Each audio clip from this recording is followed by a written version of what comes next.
चला, सर्वांचं स्वागत आहे आजच्या तासिकेमध्ये. सर्व विद्यार्थी मित्र अभ्यास करत असतील. NMMS सिरीजमध्ये आजचा आपला पुढचा घटक आहे गटात बसणारे पद, आणि त्याच्यामध्ये उपघटक आज आपण बघणार आहे संख्या गट. काल आपण अक्षर गट बघितला आणि आज संख्या गट बघणार आहे. तुम्ही जर बघत असाल तर हे सर्व घटक एकमेकाला जोडलेले. आपण एक दोन आणि हा तिसरा घटक बघतोय.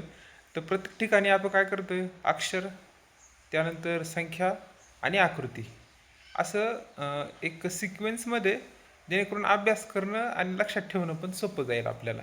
परीक्षेमध्ये प्रश्नांचं जे स्वरूप आहे ते लक्षात राहण्यासाठी आपल्याला सोपं पडेल. म्हणून हा जो काही आपण अशा प्रकारे एक एक घटक पूर्ण करत आहे. तर ठीक आहे, आजच्या घटकाला आपण इथं सुरुवात करूया. तर स्क्रीनवरती तुम्हाला इथं पहिलं उदाहरण दिसत असेल. बघूया कसं सोडवता येईल आता हे उदाहरण आपल्याला. आपल्याला या ठिकाणी हे जे काही उदाहरण दिसतंय 23, 29, 37, 23, 29, 37 दिसत आहे. तर यांच्यामध्ये आपल्याला काय दिसतंय बघा बरं. जर सर्व विद्यार्थी आता 8वीला पोचले, याचा अर्थ नैसर्गिक संख्या काय असतात, त्यानंतर नैसर्गिक संख्यानंतर पूर्ण संख्या, त्यानंतर समसंख्या, विषम संख्या, पूर्णांक संख्या, या सगळ्यांचा आपण अभ्यास केलेला आहे. आणि त्यात आपण अभ्यास केलेल्या असतील त्या कोणत्या संख्या, मूळ संख्या. कोणत्या संख्या? मूळ संख्या. एक मिनटं मुलांनो. हां, कोणत्या संख्या? मूळ संख्या. आता मूळ संख्या ज्यांना माहीत असतील त्यांना हे उदाहरण लगेच समजलं असेल. बघा बरं, 23, 29, 37 हे सगळ्या काय, या तीनही मूळ संख्यांचा गट आहे हा. मग खाली दिलेल्या 4 पायऱ्यांपैकी ज्याच्यामध्ये सर्व मूळ संख्या आहे. आता मूळ संख्येची व्याख्या सगळ्यांना माहिती आहे का? मूळ संख्या कोणाला म्हणायचं? आता या ठिकाणी 23 आहे. मग अशा संख्या की ज्यांना फक्त 30 किंवा 1 या दोन संख्यांनी भाग जातो, इतर कशानेही भाग जात नाही. 23ला बघा बरं, फक्त 23ने भाग जातो किंवा 1ने जातो. 29ला पण 29 आणि 37. म्हणजे ह्या अशा संख्या की ज्यांना इतर संख्येने भाग जात नाही. आता या पहिल्या गटात बघा बरं, तर पहिल्या गटामध्ये 13 मूळ संख्या आहे, परंतु 15 आहे का? नाही. 15ला बघा बरं, 5 त्रिक 15, 3 5 15, याचा अर्थ पर्याय क्रमांक 1 आपलं उत्तर नाही. पर्याय क्रमांक 2 मध्ये सुद्धा 21 ही मूळ संख्या नाही आहे. 21ला भाग जातो, म्हणजे हे पण आपलं पर्याय नाही. पर्याय क्रमांक 3 मध्ये बघा बरं, 49ला भाग जातो. याचा अर्थ या ठिकाणी पर्याय क्रमांक 3 पण चुकीचा आहे. मग आपला बरोबर पर्याय कोणता आहे? पर्याय क्रमांक 4. इथे 41, 47 आणि 53 तीनही मूळ संख्यांचा इथं समूह असल्यामुळं आपलं उत्तर असणार आहे पर्याय क्रमांक 4. चला पुढच्या उदाहरणाकडे बघा बरं. ह्या उदाहरणात आता आपल्याला काय दिलेलं आहे आणि कशा प्रकारे आपल्याला हे उदाहरण सोडवता येईल. 51, 119, 85. आता पाडेपाठ ज्या विद्यार्थ्यांचे पाडेपाठ आहे ना, त्यांना हे उदाहरण लगेच समजलं असेल. पाडेपाठांतर. परंतु बरेच असे विद्यार्थी असतील की जे पाडेपाठ करत नाही किंवा त्यांच्या लक्षात राहत नाही, तर त्यांना पाडेपाठांतर करणं गरजेचं आहे. आता इथं हा जर तुम्ही बघितलं तर हे तीनही संख्या कोणत्या पाड्यात येत आहे? 17च्या पाड्यात येत आहे. 17 बघा बरं, 17 त्रिक 51 आहे का? 17 साते 119 आणि 17 पाचे किती होत आहे? 85. मग आता बघा बरं, खालच्या पर्यायांमध्ये 4 पर्यायांपैकी मग ह्या ठिकाणी 17ने भाग जाणारी किंवा 17च्या पाड्यात असणारी. आता 17ने इथं पाड्यात तर नाही आहे, परंतु 17ने भाग जाणारी इथं चौथा पर्याय बघा बरं. 17ने भाग जाणारी इथं जर तुम्ही 221ला 17ने भाग दिला तर कसा भाग जातोय? 17 1 17, 22मधून 17 जर वजा केले तर किती राहिले? या ठिकाणी 5 राहिले का? म्हणजे इथे 51 तयार झाले आणि 17 त्रिक 51 म्हणजे इथं 13चा पूर्ण भाग जातो. म्हणून हे जे काही पर्यायामधला चौथा पर्याय आपलं उत्तर येईल, कारण की त्या या ठिकाणी 17ने या सर्व संख्यांना काय जातोय? भाग जातोय, किंवा असं म्हणता येईल की 17ने या संख्या विभाज्य आहे. पुढचं उदाहरण बघा बरं. स्क्रीनवरती तुमच्यासाठी पुढचं उदाहरण इथं लावलेलं आहे मी. आणि ह्या उदाहरणामध्ये बघा तुम्हाला काय दिसतंय. आता आधीच्या उदाहरणाचा विचार केला आणि याचा विचार जर केला तर तुमच्या लक्षात येतच असेल पोरांनो. काय दिसतंय रे? हे बघा 24, 210, 120 6ने भाग जातो. 120ला 6ने भाग देऊन बघा बरं. 6 दुने 12 जाते भाग जातो. 210ला बघा बरं. 210ला जातोय का? तर इथं आपण 6च्या पाड्यात 6 दुने 12 6 त्रिक 18 म्हणजे 6 त्रिक 18, 18 19 20 21 म्हणजे 3 उरले. 6 पंचे 30 जातो इथं पण. 6 चौक 24 म्हणजे सर्वांना 6ने भाग जातोय. 6ने विभाज्य आहे. मग आता पर्यायांपैकी 6ने भाग जाणारी संख्या इथं पर्यायामध्ये कोणती दिसतीये? बघा बरं बघा बरं. तर या ठिकाणी आपल्याला पर्याय क्रमांक 3 स्पष्टपणे दिसतोय की याला 6 10 60 भाग जातोय, म्हणून हा आपला योग्य पर्याय आहे. नेक्स्ट पुढचं उदाहरण स्क्रीनवरती तुमच्यासाठी लावले बघा बरं. आता या उदाहरणात काय दिसतंय तुम्हाला? 728, 63, 215, 511. मी मागच्या तासिकांमध्ये तुम्हाला काय सांगितलं होतं? घन आणि वर्गमूळ, घन घनमूळ वर्ग वर्गमूळ काय करून टाका? पाठ करून टाका. ते किती विद्यार्थ्यांनी केली माहीत नाही, परंतु करत असतील किंवा तुम्ही वहीवरती लिहायला पण सुरुवात केली असेल. तर बघा बरं, ह्या ठिकाणी हा जो 728 दिसतोय, परंतु नावाचं घनमूळ किती आहे? नावाचा तिसरा घात किती आहे? 729. म्हणजे काय दिसतंय फरक? 729 ना, एकाने कमी केला फक्त 728 केला. इथं 4चा तिसरा घात किती आहे? 4चा घन किती आहे बरं? 64 आहे. 64 काय केलं? फक्त एकाने कमी केला. आणि तिथं 215चं पहा बरं. 215 कोणाचं इथं? आता बघा बरं, 6चा तिसरा घात किती आहे? 6चा तिसरा घात किती आहे? 216 आहे.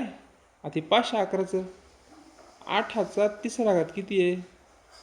512. तर तुम्ही पाहिलं असेल प्रत्येक ठिकाणी एक एकने कमी केलं. 729 होता तर 728 केलं. 64 होतं तर 63 केलं. 216मधून एक वजा केला 215.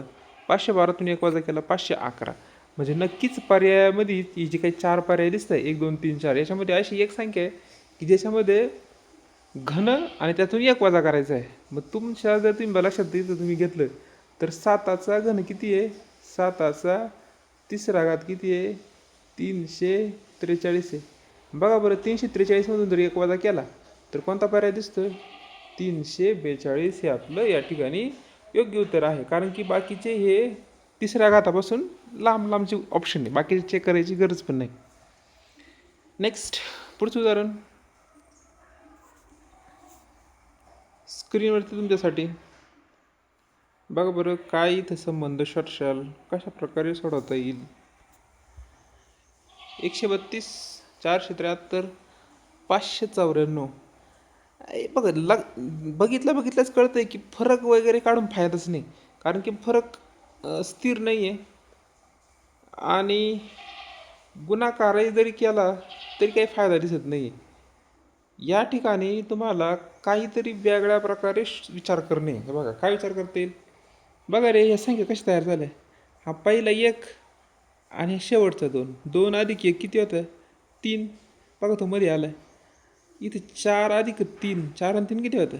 7. आहे का मध्ये येईल? इथे शेवटी बघा 5 अधिक 4, 5 आणि 4 किती होतं?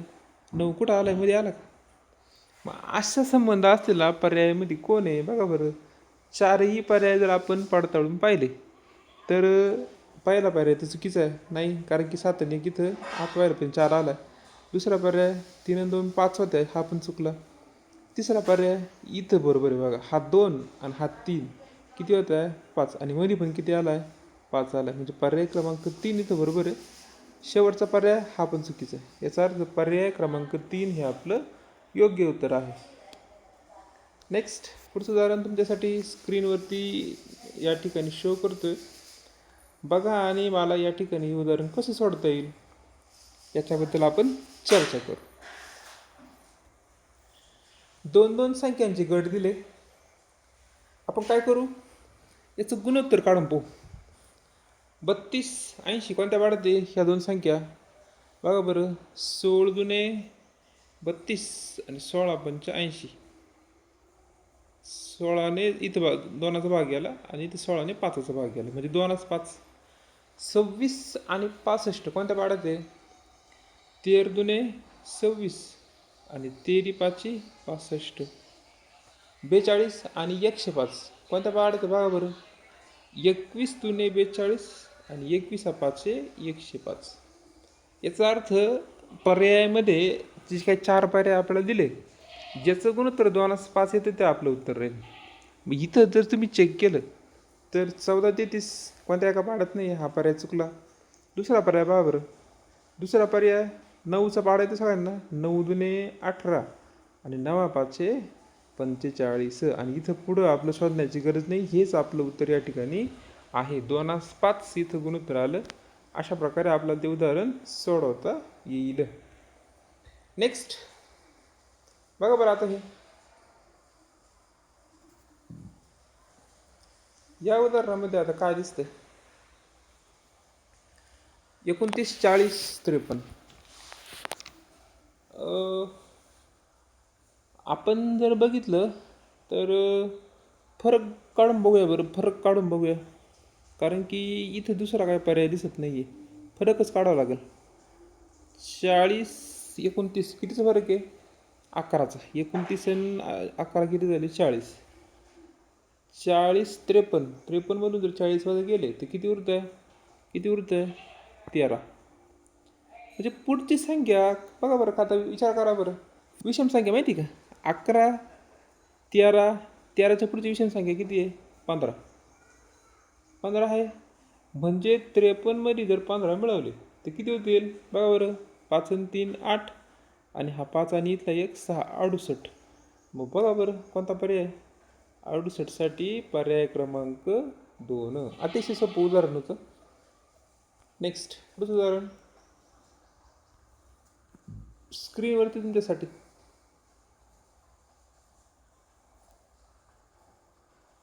बघा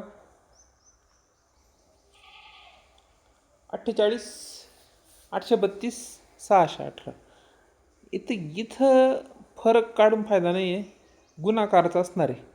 परंतु तो पण कसा दिलेला आहे. इथं 4 8 काय संबंध दिसतोय. 4ची जर दुप्पट केली तर 4 दुने 8 होते का. त्यानंतर 8 32. 8 चौक किती होत आहे 32. इथं 6 आणि 18 मध्ये काय संबंध दाखवता येईल. 6 दुने 12 साहित्रिक 18. मग पर्यायामध्ये असा कोण आहे, असा कोण आहे पहिला बघा बरं. पहिला बे एक बे, म्हणजे हेच उत्तर आहे. कारण की इथं 5 त्रिक 15 होता, म्हणजे पर्याय क्रमांक 3 तर ऑलरेडी झाला. पर्याय क्रमांक 3 मध्ये असा काही संबंध नाहीच आहे. पर्याय क्रमांक 4 मध्ये पण असा काही संबंध नाही. बेदोने 4 जरी केलं तर मध्ये 0 होते, म्हणजे हा पण चुकला. पर्याय क्रमांक 1च बरोबर आहे आपला. नेक्स्ट बघा स्क्रीनवर तुमच्यासाठी उदाहरण लावलेलं आहे. ह्या उदाहरणाचा आता आपण या ठिकाणी विचार करूया. काय दिसतंय. सर्व अंकांची जर बेरीज करून पाहिली किती होती. 4 आणि 2 6 आणि 6 आणि 5 11. सगळ्यांची बेरीज किती आली 11. इथं बघा बरं. 5 आणि 3 8 9 10 11. यांच्या तिघांची बेरीज 11 येऊ राहिली. 6 अधिक 5 अधिक 0 यांच्या तिघांची बेरीज पण किती येते 11 येते. मग पर्यायामध्ये ज्याची बेरीज 11 येते तो आपला पर्याय बरोबर असेल. इथं बघा, नाही, पहिला नाही आहे, कारण की 5 आणि 3 8, 9 10 11, 12 13 14 11 येत नाही. इथं 8 4 12 हा पण चुकलं. इथं 5 आणि 5 10 आणि 3 13 हा पण काही येत नाही. इथं 7 आणि 3 10 आणि 1 11, म्हणजे पर्याय क्रमांक 4 योग्य उत्तर आहे. नेक्स्ट एक्झाम्पल बघा बरं, स्क्रीनवरती तुमच्यासाठी पुढचं उदाहरण बघा, निरीक्षण करा. उदाहरणाचं काळजीपूर्वक जर निरीक्षण केलं तर तुमच्या काय लक्षात येते, आता थोडंसं विचारपूर्वक सोडावं लागेल, कारण की आपण सहजासहजी अशा प्रकारचे लॉजिक आपल्या लक्षात येत नाही, परंतु आपल्याला ते लॉजिक लावावंच लागणे तर आपल्याला परीक्षेला अशी उदाहरणं सोडवता येतील. इथं बघा बरं, हा 5 सुरुवातीला दिसतोय का? 5 दिसतोय सुरुवातीला. 5चा वर्ग किती? 25, आणि 25ची दुप्पट 25 दुणे 50 येतं का? म्हणजे काय केलं आहे, पहिल्या पदाचा वर्ग करायचा आणि त्याची दुप्पट. 5 5 25 आणि 25 दुणे 50. इथं दुसरीकडे बघा बरं, ही 4चा वर्ग. 4चा वर्ग किती? 16. 4चा वर्ग किती? 16, आणि 16ची दुप्पट. 16ची दुप्पट किती होईल? 16 दुणे 32. इथं बघा बरं, 6चा वर्ग. 6चा वर्ग किती होईल? 6 6 36, आणि या 36ची दुप्पट जर केली तर 36 दुणे 72. पर्यायामध्ये असा बघा कोण आहे, असा कोण दिसतोय बघा बरं. आता इथंच पर्याय क्रमांक 1 जर पाहिला तर 4 चोक 16. इथे हे चुकीचं आहे, कारण की डायरेक्ट तिथे म्हणजे हा तर काही होऊ शकत नाही.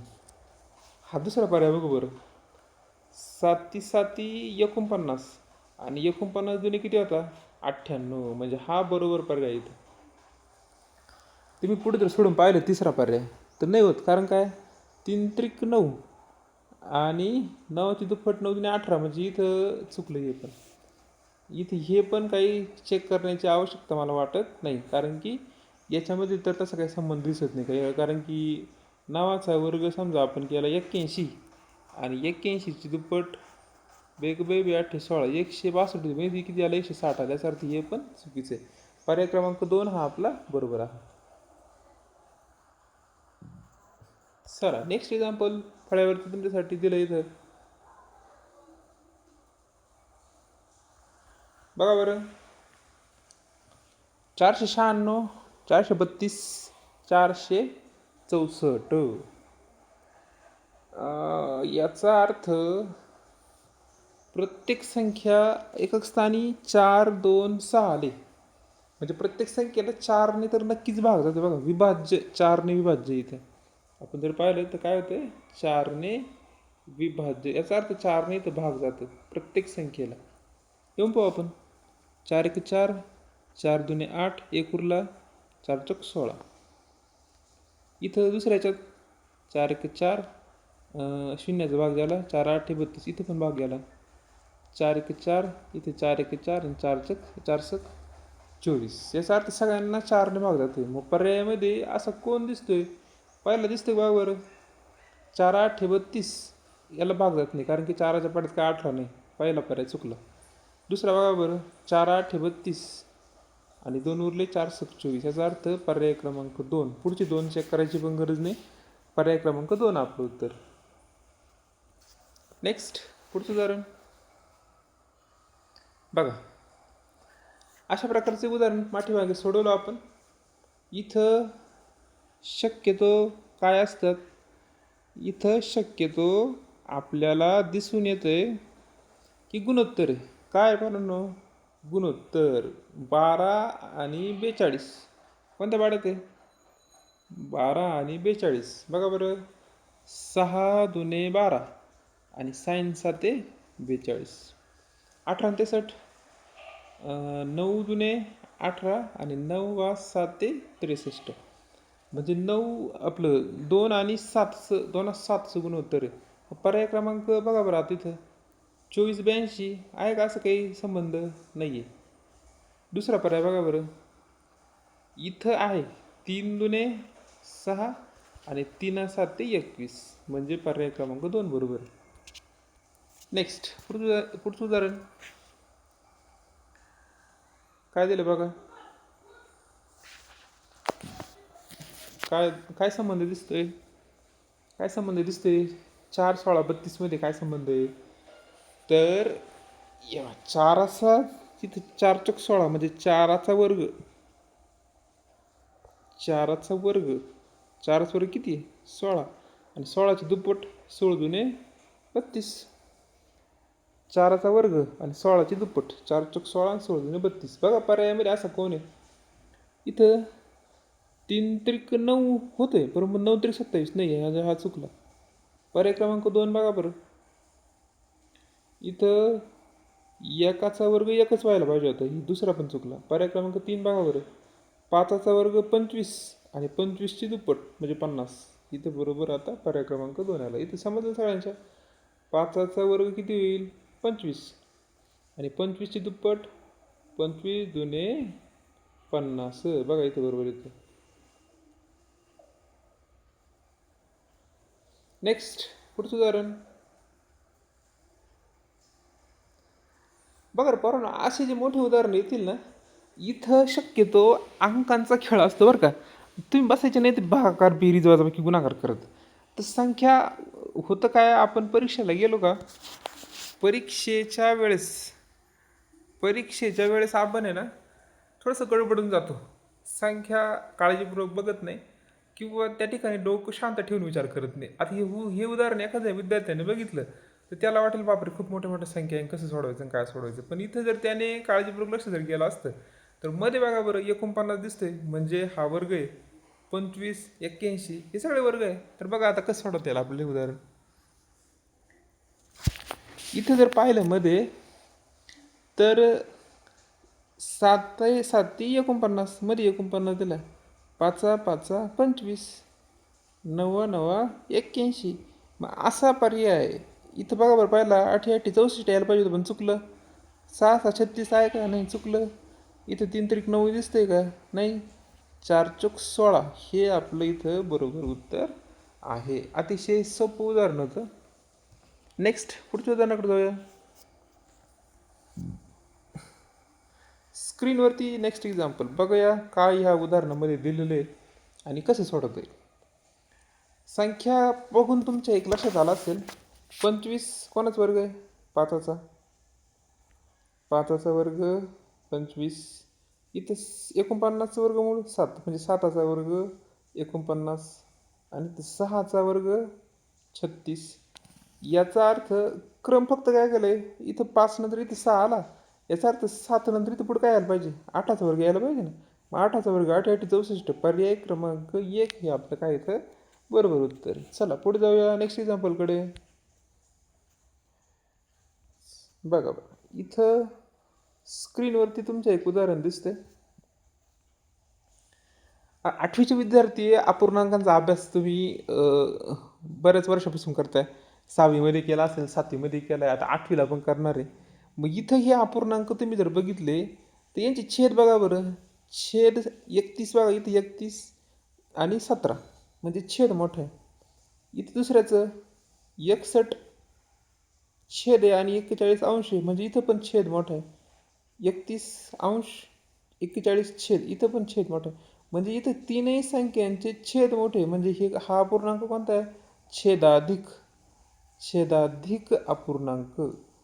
म्हणजे काय, याचा छेद मोठा आहे. ज्या संख्यांचा छेद मोठा असतो त्याला आपण काय म्हणतो? छेदाधिक अपूर्णांक. मग हे जर छेदाधिक अपूर्णांक आहे तर आपल्या लक्षात येतं पर्यायांचं जर आपण इथं काळजीपूर्वक लक्ष दिलं तर इथं कोण मोठा आहे? अंश मोठा आहे म्हणजे पहिला पर्याय चुकला. दुसरा पर्याय बघा बरं. 61/41 इथं पण अंश मोठा आहे, दुसरा पर्याय पण चुकला. आता इथं अंश लहान आहे, छेद मोठा आहे म्हणजे पर्याय क्रमांक 3 बरोबर आहे. पर्याय क्रमांक 4 बघा बरं. अंश मोठा आहे, छेद लहान आहे म्हणजे हा पण चुकला. कारण की इथं सगळ्या ठिकाणी अंश काय होता? लहान आणि छेद काय होता? मोठा. म्हणून याला आपण काय म्हणतोय? छेदाधिक अपूर्णांक. आणि पर्याय क्रमांक 3 हा आपला काय या ठिकाणी बरोबर पर्याय आहे. नेक्स्ट पुढचं उदाहरण जाऊया.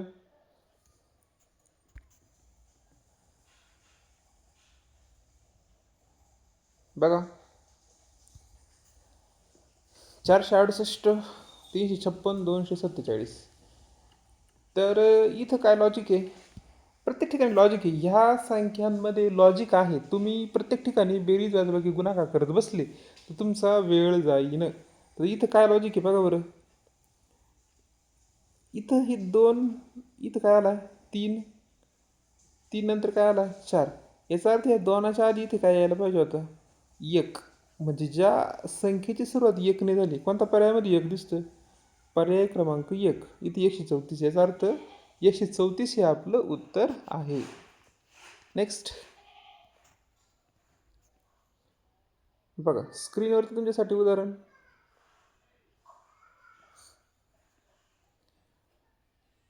काय दिसते? 720, 870, 1356.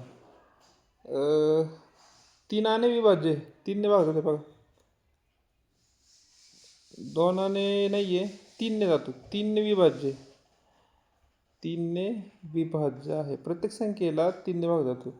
2 आणे इथे जात नव्हता ना, का जातोय?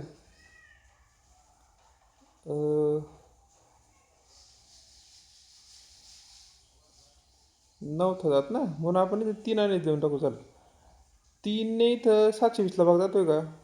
3 दुने 6, 3 सक 12 जातो. इथं जातो का? 3 आणे 3 दुने 6 आणि 3 9 27. इथं पण जातो. इथं जातो का बघा बरं. 3 त्रिक 9, 9 10 11 12 13, 4 का? त्यानंतर जातो, इथं पण जातो. 3 आणे इथं पण जातो. मग पर्यायामध्ये आपल्याला काय राहिलं? कोणता राहिला बघा बरं पर्यायामध्ये. पहिला पर्याय जातो का? 3 त्रिक 9 नाही जात, इथं जात नाही. दुसऱ्या पर्यायात 3 त्रिक 9, त्यानंतर 3 1 3, 3 त्रिक 9 आणि इथे एकुला 3 5 15 आणि 3 2 6 जातो. पर्याय क्रमांक 2 हे आपली इथं काय योग्य उत्तर. नेक्स्ट चला आजच्या तासिकेचं आपलं हे शेवटचं उदाहरण. आणि शेवटचं उदाहरणामध्ये काय दिसतंय? शेवटच्या उदाहरणामध्ये काय दिसतंय रे? अतिशय साधं सोपं उदाहरण शेवटचं. तर काय आहे? या सर्व मूळ संख्या आहे. 7 2 13. 2 ही अशी एकमेव मूळ संख्या आहे की जी समसुद्धा आहे. म्हणजे 2 सुद्धा काय मूळ संख्या आहे. 7 पण 13 पण. मग पर्यायांमध्ये मूळ संख्या कोणती आहे? 20 तर नाही आहे, 12 पण नाही आहे आणि 33 पण नाही. मग उरला कोणता? 17. आणि हेच आपलं आजचं काय होतं? शेवटचं उदाहरण होतं. हा जो काही घटक मुलांनो अभ्यास करताना तुम्हाला प्रत्येक ठिकाणी काही बेरीज वजाबाकी गुणाकार भागाकार नसणार आहे. इथं तुम्हाला थोडंसं वेगळा विचार करणं महत्त्वाचं आहे. लॉजिक ज्याला आपण बुद्धिमत्ता कशामुळे म्हटलं जातं की ते लॉजिक आहे सगळं. का विद्यार्थी वेगवेगळ्या प्रकारे कशा प्रकारे विचार करू शकतो आणि हे कधी साध्य होईल? जास्तीत जास्त उदाहरणं सोडवल्याच्या नंतर. मी तर माझं काम करतोय तुम्हाला रोजच नवीन नवीन टॉपिक शिकवण्याचं. पण तुम्ही तुमचं काम करताय की नाही हे तुम्ही स्वतःला विचारलं पाहिजे. तुमचं काम आहे जास्तीत जास्त प्रॅक्टिस करणं. तर ठीक आहे, आजच्या तासामध्ये एवढंच. चला सर्वांना बाय.